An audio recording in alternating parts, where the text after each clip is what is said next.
Hello, everybody, and welcome back for yet another Milan signing. I'm Martino Pucci. I'm Matt Santangelo. Joined us alongside me here, Samuel Chukwueze. Finally, a Milan player. The official announcement from the club is going to be very soon, but he has already arrived and taking his medicals. So let's just get into a couple of the videos, Matt, before we get into what your thoughts are. There was just a bunch of great stuff from Antonio Vitiello. Chukwueze already signing kits for some of the fans as well. So he was there. He looked so excited playing. Let me go get the one where they see him walking out. This one's the best. And he spots the cameras from like hundreds of feet away. Like it's just watch.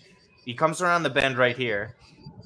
Look at him. He's waving from so far away. He recognizes the fans. To me, that just like shows a player that really wants to be here and very excited.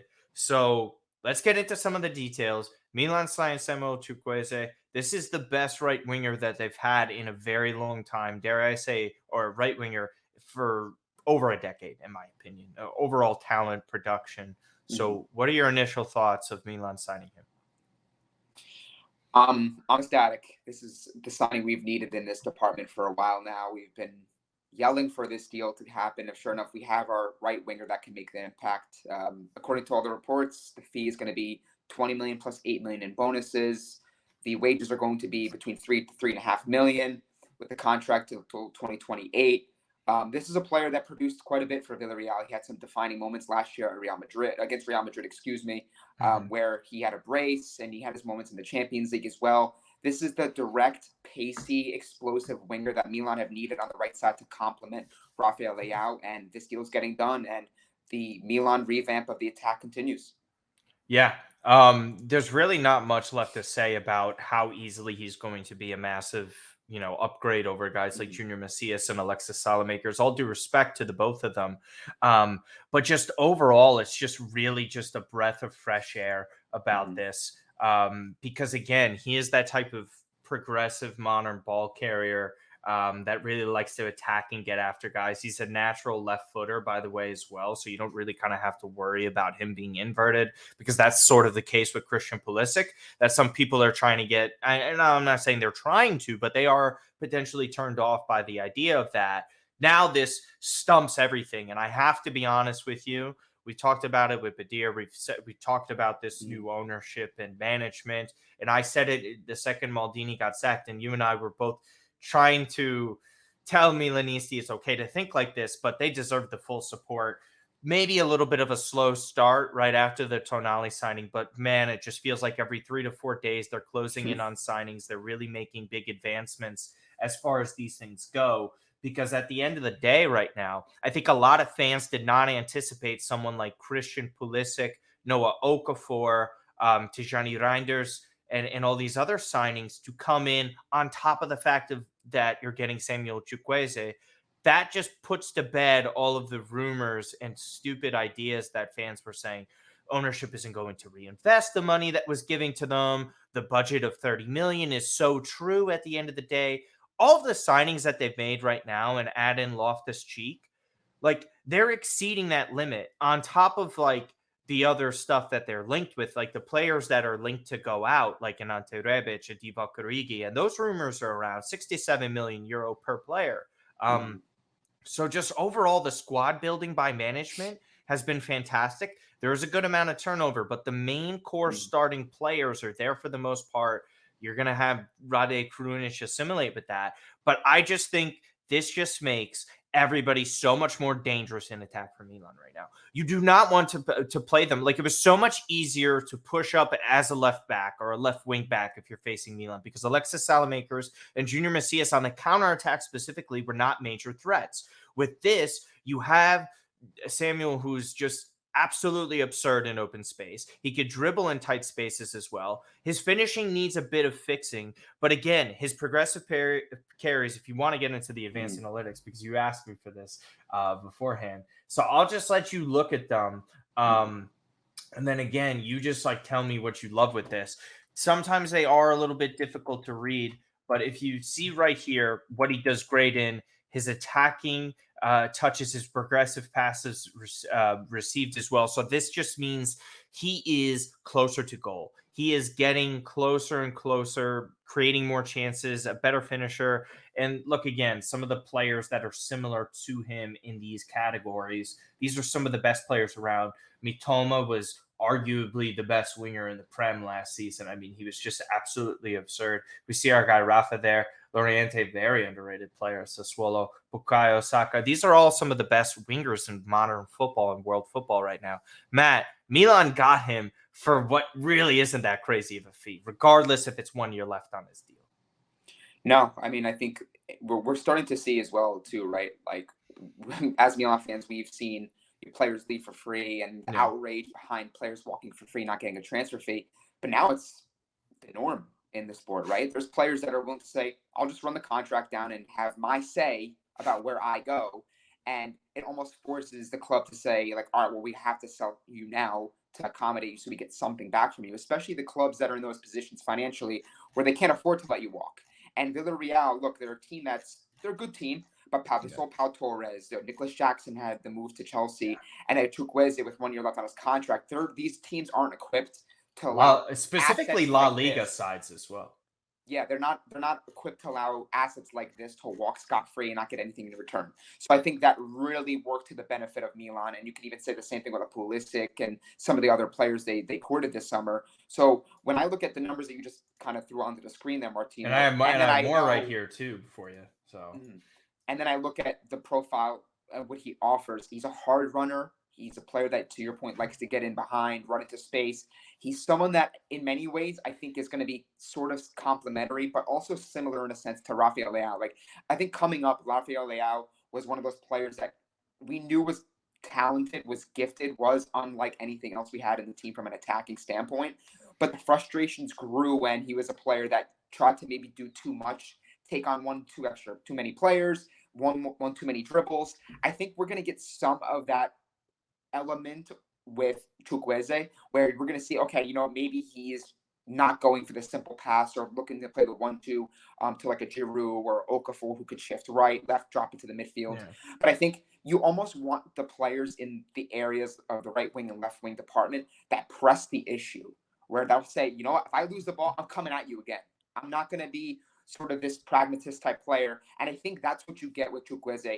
The matches and the bit of highlights I've seen from him as well show me that he's a player that is very direct, is a hard runner, loves to get in behind, loves to attack space and attack it very hard. So I think it's always going to put the opposition on the back foot and really keep them honest and respecting of not only the left side, but now the right side. So Milan could go at teams in a bevy of different ways. And I think it's going to make Milan's team that much more dynamic.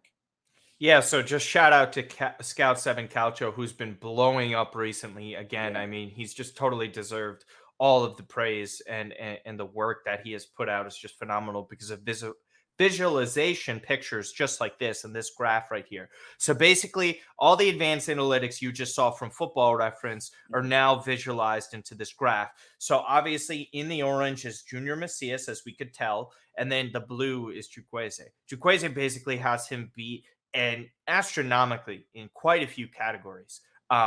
Look at all the key stuff. If you ever bring it up, right? So like we take away the analytic side of things and you're just sitting there saying to yourself, hey, how are we going to evaluate this player to be better, right? Our eye test says this guy stinks at finishing and all that kind of stuff, but can we put it into statistics?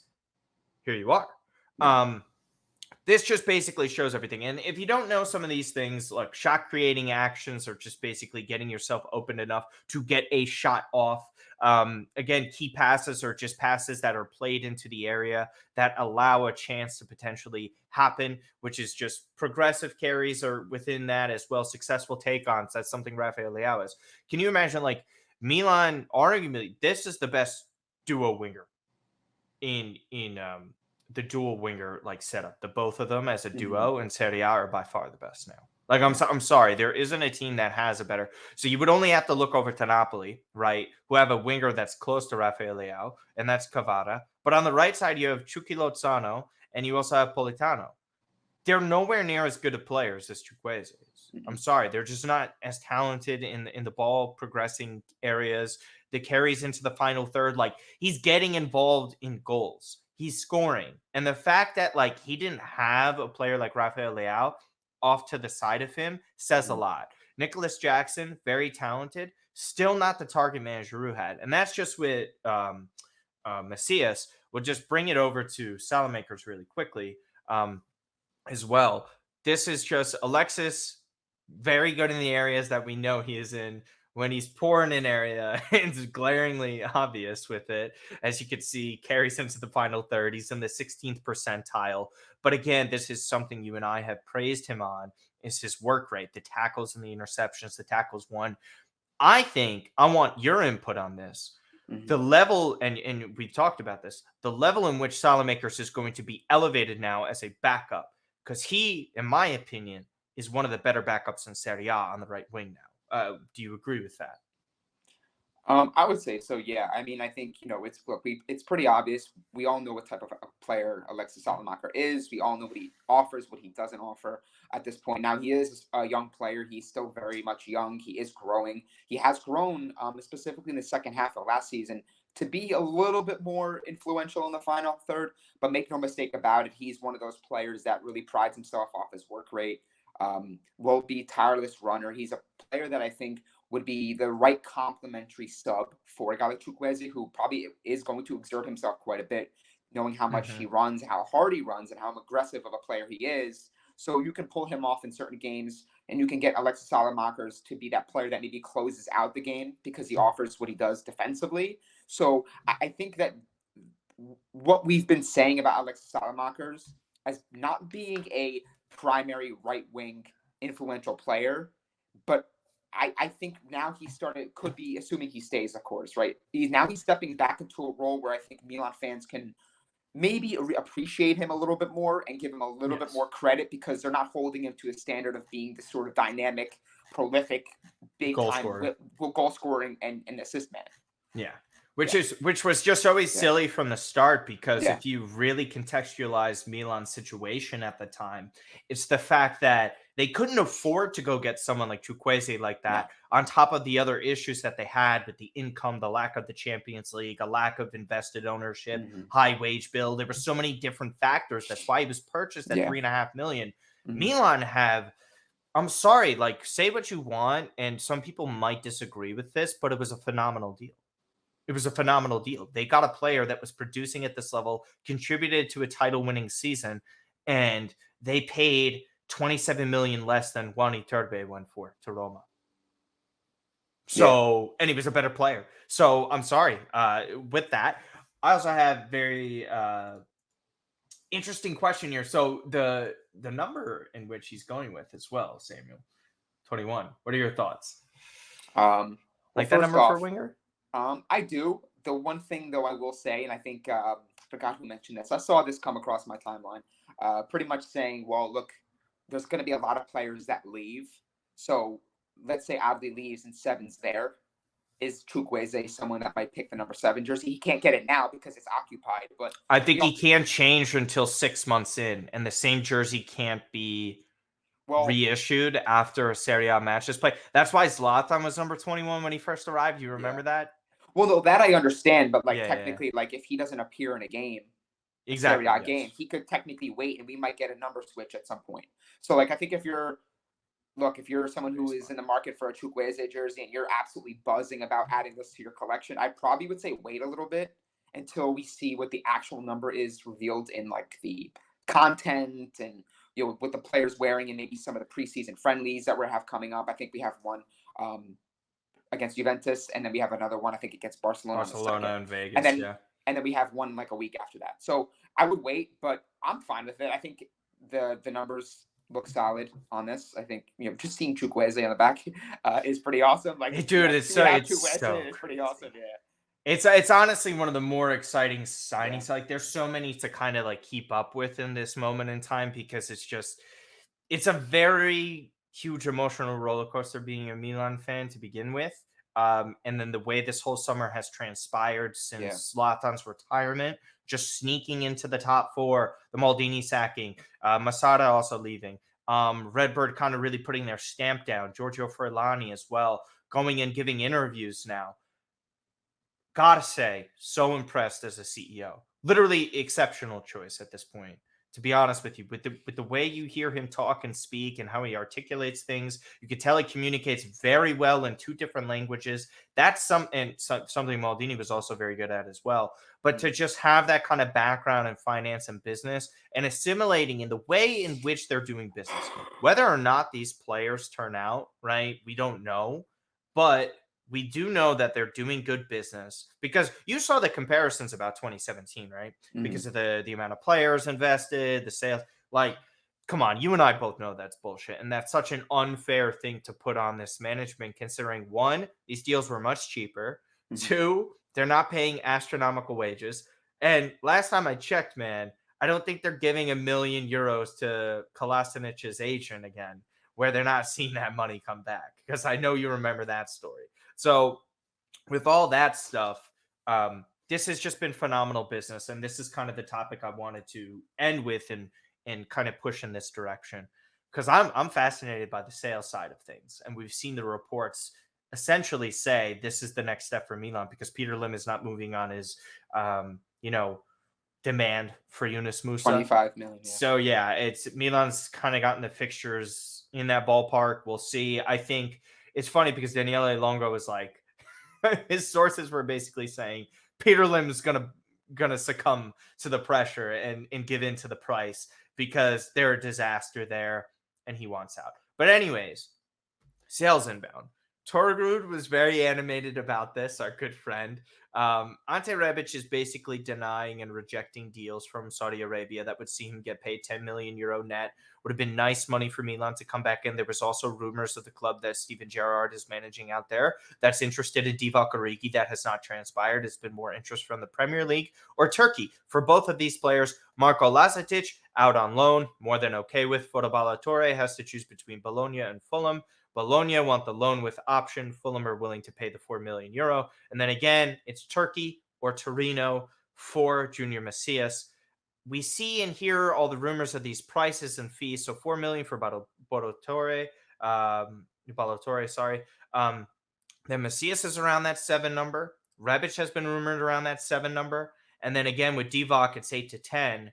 If you're able to say, we'll go 8 with the 3 guys and then the 4, you're looking at €28 million coming out of nowhere for 4 guys that are essentially going to be contributing absolutely nothing for you. What do you think of that? On top of that, you're offloading their wages. Rebic gets paid a decent amount. Messias, not too much. He's kind of like that, probably like 1.2, something low. Very cheap. Origi gets paid quite a bit. We know that. So $4 million net. Look, Milan have struggled in recent years to recoup money on failed deals or transfers of players in general. Like they just don't recoup money. They don't make a profit on players. I think one of the more recent sales we've made that we saw a significant profit turn was Suso. We sold him at the right time. And Cutrone. We sold those 2 players at the right time when we knew that maybe they're not going to be the player that people think they're going to be. Capitalize on the market demands for the positions, and we got really good fees. Of course, Tonali, we all know that one, right? But yeah, I think Milan, if they really want to take that next step and be a team that can probably stockpile in other areas and really just bolster this team to the point where it's got depth beyond anything we've seen in years, I think you have to start to be able to turn some sort of profit on players that are deemed, surplus to what we have. So I think if we're able to get Origi $8 million, Rebic offload the wages, a minimal fee, Messias as well. I mean, I think you can really start to see us address the areas that we still need to address, because the fact of the matter is, for all we have accomplished in the market so far, we still do need potentially another right back or full back. Stingo, you need someone that can back up Teo Hernandez. Back up left back, yep. You do need another central defender. Gabia is on loan at Villarreal for the season. So there are probably 3 to 4 players that we still do need to bring in on top of sales. So how Giorgio Furlani, how Milan attacks that aspect of the market should be very fascinating, because I think if they're able to combine what they did on the buying end with a really good sale aspect of the market, I think there's really not going to be any more naysayers, doubters, critics, and skeptics about what their ambitions are and desires are. That this is a team that can be fiscally responsible, flip a profit on players that are surplus, and bring in the right amount of quality to elevate the project. And that's a great point as well, because fiscally, this has been the best position Milan have been in over 20 years.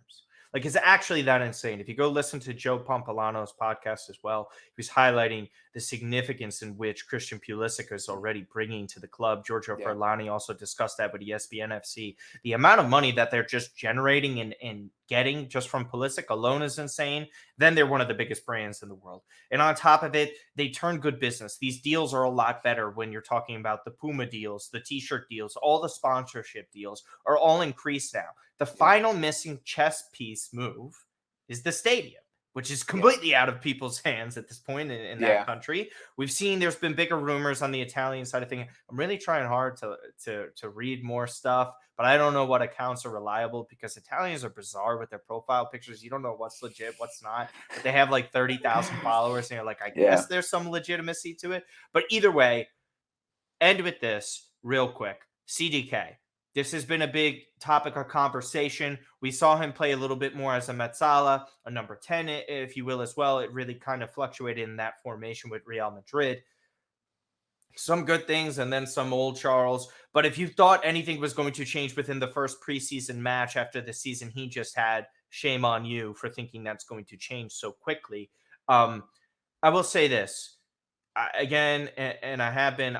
support him. I still think there's a player in there. I think there is an ability to have a good career in his future. But to me, if an offer comes in around 30 million and you get in that money you just had right there, you have to really consider some things.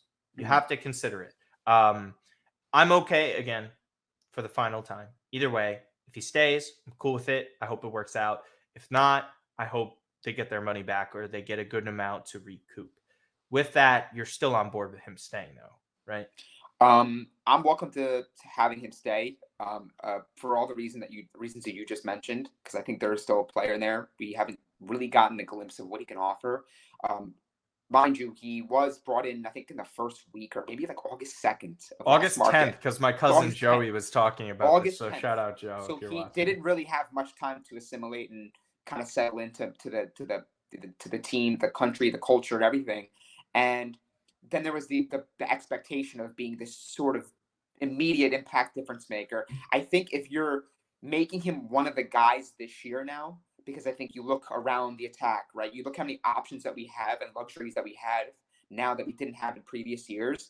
I think that's going to be something where CDK looks around and says, hey, like they're unafraid to go and address these areas, even though they just brought me in. They're not going to give me much time to to settle in and prove what I can do. So I think, look, if you look at the personnel we have, right? If you get rid of any sort of player in that similar area, Raheem's gone. Adley, who can play as a 10, he's probably gone. Krunic, in an emergency, has played as a number 10. He might be sold, right? Chukwueze, you have Pulisic, who can play as a number 10. Like, you still need another player or two as backup. Like, people will look at the team and say, well, CDK's gone. I'm like, yeah, but you still need some sort of reserve. Yeah, Pulisic's injury record, Luca Romero's 18. Okafor. Like, you still need depth. And I'm willing to see this out for another year. And if he's able to be the player that we bought, that just makes me. I mean, that just I'll say this right now on the record. Yeah. If CDK is the player that Milan thought they were purchasing, they're winning the title. Like, they're just going to win. Like, that's the type of player that he's supposed to be would incredibly shift the Scudetto balance. It just does. Like, because then you're talking about, okay, Pulisic's a backup and he's healthy, producing. Chukwueze on the right. They have depth there. Like, it's just, they were so close at the beginning. Napoli, we'll see what I think Napoli and Inter are in the driver's seat to win this title as of right now. But we have to wait for this window to be over, and we have to see how Pioli assimilates all these players. It's definitely going to be interesting. I think it's a very exciting time. Also, very interesting to know, and I agree with this, Rocco Baldassare was saying this as well, and we've seen it from the rumors with Yassine Adli, just real quick, because everybody loves talking about Adli. He's a hot topic. It's a loan deal with no obligation that have been rumored with Lille. So to me, that kind of signals like they're not ready to give up on Adley. They still think there's a player there. And again, he looks decent in the preseason against Real Madrid. Pioli just doesn't have him in his plans. So are you good with this loan deal? I think it's nice. He goes back to a league he's assimilated with. Lille is definitely a huge step up from Bordeaux at this point in time. Does this really like change anything? Like, what do you think? I'm fine with it because I respect the player and I respect his commitment and the overall vibe he's provided this team, despite not getting a lot of minutes and minutes that he probably thought he was going to get when he signed, right? Still an upbeat player, a player that when he does play shows glimpses of being an impactful attacking player, midfield player. And it's interesting too because he's one of those players that seems like he almost like unites and rallies the team. Like every single photo that the AC Milan account posts, every single photo I see of him, he's buddy with everybody. I saw like the one they were at the tennis event in LA, and he's pictured with everybody. It's almost like he's just wherever there's a party, wherever there's a photo op, there's Yacine Ali front and center. So this is at the very least, I would love to see him get minutes. And if he's not going to have a role this year at Milan where he's going to be able to, do anything of impact and progress his career, then I'm cool with a loan. I just think that what you have with a loan is a little bit risky because if he doesn't play well, then you're back to this square one. His value might diminish a little bit more. Maybe you would like to have an obligation in there contingent on him making certain appearances for Lille. But nevertheless, maybe he goes to Lille. He does really well, and that's used as leverage for saying, hey, Lille wants to keep him. They're a team that does historically flip a really good profit on players. Maybe they go and say, hey, we want to buy him for 15 million, and then knowing they can sell him in a couple of years for double that. So I don't think it's too bad, but I don't think you're going to sell both Adley and CDK because I still think you do need some depth there. So one of the two I think stays, and my guess is it's CDK because I don't think there's a market for him right now based off the year he had. You're not going to get PSV spending 30 million on a player. They just don't do that. I know you had your conversation with Raphael on the last episode, and he talked about how these teams just don't spend. Good luck getting PSV to come up with a 30 million offer. Yeah, we said that the second we saw that. And the market seems like it's not even there right now for him. So I think you keep him for a year, you see what you can do with them, and you see if you can repair that value. And then if he does, you have a player that can make an impact. He's still very young. But if not, then I think at 2 years, it's pretty clear that you cut your losses and move on and get a player that can do something for you. And again, because I just like your opinion on this. What do you need to see from CDK in these preseason matches to say, okay, I like where we're going? It's more the mentality, the way he attacks the game. I want to see him take guys on. I want to see him be that type of player. I want to see him be an aggressor. His worst stats were duels. I want to see him get the ball, and if he has the opportunity to take someone on. If he loses the ball, I'm fine with it. I just don't want to see him get the ball, have the window of opportunity to take someone on, and be very passive and just pass it off. Yeah, because you start second guessing yourself in the situation he's in, where he's like, okay, this isn't going wrong. I'm hitting the post multiple times. Again, if you just watch like a lot of instances, he was unlucky last year on top of just also playing poorly. And if you let that shit get to you, it's a downward spiral. It's a downward spiral, new country, and all these things. Well, in the penalty shootout yesterday, though, he scored a Panenka to eventually. I saw the header he had in training today, too. He had a header in training today? Yeah, I think Sempre Milan posted it. It was like they were playing like a short field game, and there was a long ball, and I don't know who sent it in, but he had like a header at the far post, and I don't know. I don't know if maybe that's Sempre Milan trying to get some CDK prop and boost his spirits. I know Leao's a big advocate for CDK, and I see the role that Rafael Leao is carving for himself at the club as being the sort of player that knows he was taken under the wing by Ibrahimovic, but now is the player that's like trying to rally and motivate some of those players. No, he's gonna let me play this real quick before you finish the thought. That's Rafa. Isn't that Rafa? Who just sent that ball in? It looks like it, yeah. I can't tell. No, I really can't tell. It's so pixelated. But yeah, far post. Look at him. He's happy. Yeah. So like, look, it's a small victories. I know a lot of people are going to call it a charity case, but you know what? I just think it kind of comes across as insensitive as human beings. Maybe I'm wrong. Maybe I'm right. I just don't think.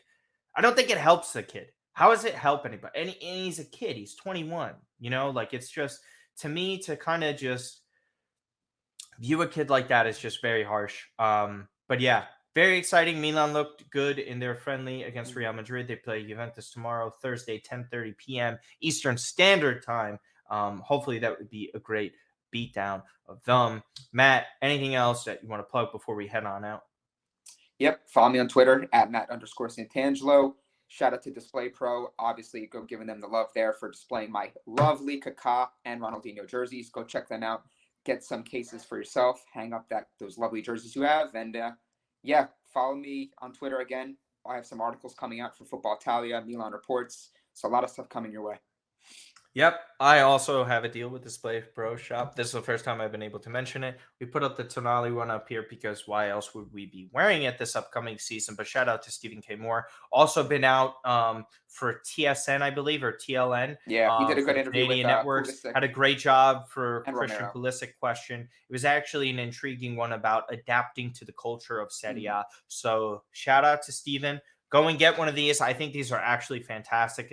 It's a little bit more difficult if you want to just frame something, but if you regret framing something at the end of the day, you could just interchangeably take this off. They have Yeah. magnets at the back of it that really make it easy to put the jersey back on. This is one of the large versions, so if you have a bigger jersey or kit, I would suggest getting that version of it. It's inexpensive.